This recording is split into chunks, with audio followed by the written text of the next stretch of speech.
ছাত্ৰ ছাত্ৰীসকল আজি ডিব্ৰুগড় ডিষ্ট্ৰিক্টত প্ৰি ফাইনেল এছেছমেণ্ট এক্সামিনেশ্যন বা প্ৰি বৰ্ড এক্সামিনেশ্যনৰ ইংৰাজী পৰীক্ষা আছিল। গতিকে সেই প্ৰশ্নকাকতখনৰ প্ৰজ পয়েট্ৰিখিনি চমুকৈ আৰু গ্ৰামাৰ ছেকশ্যনখিনি সম্পূৰ্ণৰূপে আলোচনা কৰি আগবঢ়াব বিচাৰিছোঁ যাতে তোমালোকৰ প্ৰস্তুতিৰ কাৰণে সহায় হয়।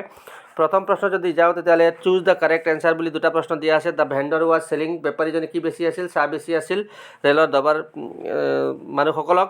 তাৰপিছত Lencho' wrote a letter to God হ'ব। তাৰপিছত শুদ্ধ অশুদ্ধ সুধিছে। Mandela became the first black president of South Africa, এইটো শুদ্ধ। আৰু Pranjal was reading a detective book, এইটোও শুদ্ধ। তাৰপিছত শব্দ অৰ্থ বিচাৰিছে। Transitory freedoms of being able to stay বুলি ট্ৰেঞ্জিটৰী শব্দটোৰ শব্দ অৰ্থ সুধিছে। ট্ৰেঞ্জিটৰী বুলি ক'লে ক্ষন্তেকীয়া অৰ্থ বুজায়, আৰু ক্ষন্তেকীয়া বুলি ক'লে ইয়াত 2 নম্বৰ অপশ্যন যিটো দিয়া আছে নট পাৰ্মানেণ্ট, এইটো শুদ্ধ অপশ্যন হ'ব। আৰু ক্ৰেষ্ট বুলি ক'লে টপ অফ এ হিল। তাৰপিছত যিমানবোৰ প্ৰশ্ন দিয়া আছে গোটেইখিনি কমন কুৱেশ্যনবোৰেই হয়, যিবোৰ আমাৰ ভিডিঅ'বোৰত ইতিমধ্যে দিয়া হৈছে। পাঠৰ প্ৰশ্নসমূহ বহুকেইটা ইয়াত দিছে, গতিকে এইখিনি একো জটিলতা ইয়াত নাই। তাৰপিছত ৰাইমিং ৱৰ্ডছ দিছে। চোৱা, যদি বাকচত অপশ্যনবোৰ দিয়া নাথাকে তেতিয়াহ'লে ৰাইমিং ৱৰ্ড যিকোনো এটা শুদ্ধকৈ লিখিব পাৰিলেই হ'ব, কবিতাৰ পৰাই লিখিব লাগিব বুলি কোনো কথা নাই। গতিকে গ্ৰাছ হ'লে আমি পাইছিলোঁ পাছ, ৰেজ বুলি ক'লে কেজ, ষ্টাৰ্ছ বুলি ক'লে বাৰ্ছ, আৰু উড বুলি ক'লে ফুড, এনেকুৱা আমি লিখিব পাৰিম। তাৰপিছত শব্দ অৰ্থ বিচাৰিছে। ভিভিড বুলি ক'লে ক্লিয়াৰ, জাইৰেট বুলি ক'লে to move around in circle, snarl বুলি ক'লে গজৰণি মৰা গ্ৰউল, আৰু কাটলাছ বুলি ক'লে ব্ৰাইট নাইফ, এটা চোকা চুৰি বুজোৱা হৈছে। গতিকে এইখিনি আছিলে শব্দ অৰ্থ। তাৰপিছত যদি প্ৰশ্নবোৰলৈ যাওঁ, where should the tiger be lurking, how many bullets did the pirate fire, when does the tiger hear the last voice.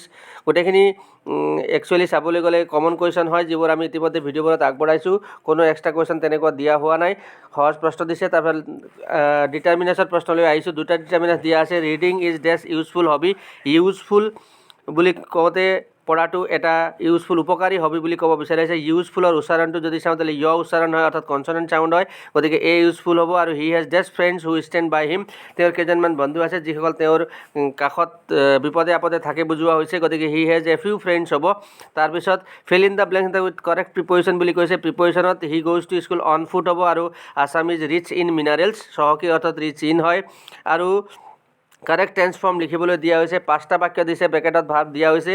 I wish, I can ব্ৰেকেটত দিছে হেল্প ইউ। যদি আই উইচ থাকে তেতিয়াহ'লে যদি ব্ৰেকেটত কেন থাকে কুড হ'ব। মে থাকিলে মাইট কৰি ল'ম, বি থাকিলে আমি ৱেৰ কৰি ল'ম, আৰু লগতে হেভ থাকিলে হেড কৰি ল'ম, আৰু যদি অন্য ভাৰ্ব থাকে তেতিয়াহ'লে এইটো পাষ্ট ফৰ্ম কৰি দিলেই এনচাৰটো হৈ যাব। তাৰপিছত he go for a walk every day, every day বুলি কৈছে প্ৰতিদিন, গতিকে he goes for a walk every day হ'ব। She leave for England last Friday, last Friday যিহেতু কৈছে অতীতৰ কথা কৈছে, গতিকে লিভটো আমি লেফ্ট কৰি চিম্পল পাষ্ট টেন্স কৰিম। It is 10 years since I see him, C ব্ৰেকেটত দিয়া আছে। যেতিয়া চিন্সৰ পিছত এটা বাক্য দিয়া থাকে তেতিয়াহ'লে আমি সদায় এইটো চিম্পল পাষ্ট টেন্স কৰিম। যেনেকৈ চিন্সৰ পিছত সময় যদি দিয়া থাকে, অতীতকালৰ সময় থাকিব, তেনেদৰে বাক্য থাকিলে সদায় চিম্পল পাষ্ট টেন্সৰ বাক্য হয়, অৰ্থাৎ ভাৰ্বটো পাষ্ট ফৰ্ম হ'ব। গতিকে চিন্স আই চ হিম হ'ব, আৰু I wait here for 2 hours হ'লে এইটো প্ৰেজেণ্ট পাৰফেক্ট কণ্টিনিউৱাছ হ'ব। He wait here for 2 years হ'লে হি হেজ বিন ৱেটিং, ইয়াৰ এনচাৰ হ'ব। তাৰপিছত ভইচ চেঞ্জ কৰিবলৈ দিছে। The dog bites strangers, simple present টেন্সৰ এক্টিভ ভইচৰ বাক্য হয়। পেচিভত যাওঁতে অবজেক্ট ষ্ট্ৰেঞ্জাৰ্ছ আছে, ষ্ট্ৰেঞ্জাৰ্ছ আৰ, আৰু বাইট ভাৰ্বৰ পাষ্ট পাৰ্টিচিপল লিখিব লাগিব। বাইট, বিট আৰু বিট বিটেন, গতিকে ষ্ট্ৰেঞ্জাৰ্ছ আৰ বিট বা বিটেন যিকোনো এটা বাই দ্য ডগ। তাৰপিছত by whom can this be done, হু থকা বাক্য এটাৰ এইটো পেচিভ ভইচ দিয়া হৈছে। কেন সহায়কাৰী ক্ৰিয়া তাত আছেই, গতিকে হু কেন ডু দিছ, ইয়াৰ এনচাৰ হ'ব। তাৰপিছত change the form of narration বুলি ক'লে the teacher said the earth is round, এইটো চিৰন্তন সত্য কথা দিয়া হৈছে। গতিকে দ্য টিচাৰ ছেইড ডেট এটা লগাই দিলেই হ'ব, বাকীখিনি চব একে থাকিব। The teacher said that the earth is round, আৰু I said I do not know' the boy হ'লে এইটো ৰিপৰ্টিং ভাৰ্বটো ছেইড পাষ্ট হৈছে, আৰু ঊৰ্ধকমাৰ ভিতৰত এছাৰ্টিভ চেণ্টেন্স এটা দিয়া আছে। গতিকে he said that he do not to did not know' the boy, ইয়াৰ এনচাৰ হ'ব। তাৰপিছত rewrite the following sentences correctly হ'লে we need some furnitures, furniture শব্দটো এই ফাৰ্নিচাৰ থকা প্ৰশ্নটো বহু কেইখন জিলাতে আহিছে। ফাৰ্নিচাৰ কেতিয়াও বহু বচন নহয়, এইটো আনকাউণ্টেবল হয়, গতিকে ফাৰ্নিচাৰ্ছ নহ'ব, ফাৰ্নিচাৰ মাত্ৰ হ'ব। আৰু আই প্ৰিফাৰ মিল্ক টু টি হ'ব, তাত দেন নবহে। তাৰপিছত নেক্সটত যদি যাওঁ তাহলে কম্বাইন কৰিবলৈ দিছে। She open the cage, she let the bird fly away, তাই পিঞ্জৰাটো খুলিছিল, তাই চৰাইজনী উৰি যাব দিছিল। এটা কাম কৰি যেতিয়া তাৰপিছত অন্য এটা কাম কৰা হয়, মাজত আমি আৰু লগাই দিলেই হ'ব, আৰু পিছৰ ছাবজেক্টটো যদি একে থাকে উঠাই দিম আমি, তেতিয়াহ'লে ইয়াৰ এনচাৰটো হ'ব she open the cage and let the bird fly away, নাইবা পিঞ্জৰাটো খুলি তাই চৰাইটো উলি যাবলৈ দিছিল, এনেকুৱাও হ'ব। Opening the case, he let the bird fly away, ইয়াৰ এনচাৰ লিখিব পৰা যায়। তাৰপৰা this is the boy, he stood first in the class, এইজনেই ল'ৰা, তেওঁ শ্ৰেণীত প্ৰথম হৈছিল। এইজনেই ল'ৰা যিজন শ্ৰেণীত প্ৰথম হৈছিল কৰিলে হ'ব, তেওঁ উঠাই আমি যিজন কৰি ল'ম, যিজন মানে who, this is the boy who stood first in the class. তাৰপিছত fill in the blanks with the right alternative লিখিবলৈ দিছে। Her father was an dash physician, eminent আৰু ইমিনেণ্ট দিছে। এমিনেণ্ট বুলি ক'লে প্ৰখ্যাত বিখ্যাত জনাজাত, আৰু ইমিনেণ্ট বুলি ক'লে আসন্ন বা ওচৰত বা নিকটত অৰ্থ বুজায়। গতিকে তাইৰ দেউতা এজন প্ৰখ্যাত চিকিৎসক বুজাইছে, গতিকে এমিনেণ্ট প্ৰথমটো অপশ্যন হ'ব। আৰু a man of dash is respected by all, principal আৰু প্ৰিন্সিপল দি আছে। প্ৰিন্সিপাল বুলি PAL পাল থাকিলে এইটো মুখ্য বা প্ৰধান বা অধ্যক্ষ অৰ্থ বুজায়, আৰু প্ৰিন্সিপল বুলি ক'লে ৰীতি নীতি নিয়ম কানুন। গতিকে তেওঁ কি কৈছে, এজন ৰীতি নীতি বা নিয়ম কানুন মানি চলা মানুহক সকলোৱে সন্মান কৰে বুজাইছে। গতিকে এইটো 2 নম্বৰ অপশ্যনটো হ'ব প্ৰিন্সিপল।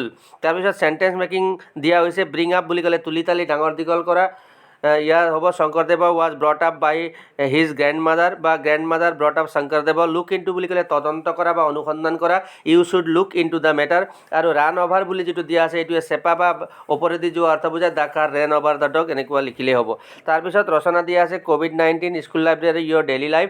সকলো জিলাতে প্ৰায় দেখিছোঁ COVID-19টো এবাৰ আহিছে। আৰু তাৰপিছত এটা ষ্টৰি আউটলাইন দিয়া হৈছে বহলকৈ লিখিবলৈ। এজন ৰিক্সা চালকৰ কথা কোৱা হৈছে। তেওঁ ৰিক্সাত এটা টকাৰে ভৰ্তি বেগ পাইছিলে, তেওঁ এইটো মালিকজনক ঘূৰাই দিছিল। এইটো আৰু তেওঁ কোনো ৰিৱাৰ্ড বা পুৰস্কাৰ ল'বলৈ তেওঁ মান্তি হোৱা নাছিল, এইটো মোৰ ডিউটি বুলি কৈছিল। এইটো বহলাই লিখিবলৈ দিছে। তাৰপিছত জিলাৰ ডেপুটি কমিশ্যনাৰ বা DC লৈ লোড শ্বেডিং বা ঘনে ঘনে কাৰেণ্ট যোৱা সমস্যাৰ ওপৰত এটা চিঠি লিখিবলৈ দিছে, নাইবা এটা ৰিপৰ্ট ৰাইটিং লিখিবলৈ দিয়া হৈছে। এইটো হৈছে এটা জুই, ডিব্ৰুগড় টাউনত এটা ধ্বংসাত্মক জুই এটা লাগিছিল, তাৰ ওপৰত এটা ৰিপৰ্ট ৰাইটিং লিখিবলৈ দিয়া হৈছে। তাৰপিছত ছাবষ্টেঞ্চ ৰাইটিং তাৰপিছত দিয়া হৈছে। আৰু ছাবষ্টেঞ্চ ৰাইটিঙৰ পৰিৱৰ্তে আছে ট্ৰেন্সলেশ্যন। অশোক এজন বিখ্যাত ৰজা আছিল। Ashoka was a famous king. দেউতাই ক'লে এতিয়া ওলাই নাযাবা। ফাদাৰ ছেইড ডণ্ট গ' আউট নাও, মই মানুহজনক জানো। আই ন' দ্য মেন, সি অকল সাধুৱেই নহয় বুদ্ধিয়কো। He is not only honest but also' intelligent. আমাৰ গাঁৱত এটা ডাকঘৰ আছে। There is a post office in our village. আৰু অসমৰ ৰাজধানী Dispur. Dispur is the capital of Assam. তাৰপিছত চিন আৰু আনচিন পেছেজ দিয়া হৈছে।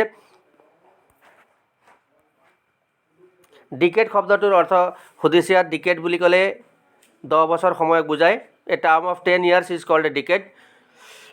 তাৰপিছত শেষত দিয়া হৈছে এক্সটেনচিভ ৰিডিঙৰ প্ৰশ্নসমূহ। ইয়াত গোটেইখিনি প্ৰশ্নসমূহ ইতিমধ্যে আমাৰ ভিডিঅ'বোৰত দিয়া হৈছে, কিতাপৰে প্ৰশ্নও দিয়া হৈছে। গতিকে এয়া ডিব্ৰুগড় ডিষ্ট্ৰিক্টৰ প্ৰশ্নকাকত আছিলে। এইখিনি তোমালোকৰ সুবিধাৰ্থে আলোচনা কৰিলোঁ। আশা কৰিছোঁ তোমালোকে ভাল পাবা। আজিলৈ সামৰিলোঁ। ধন্যবাদ।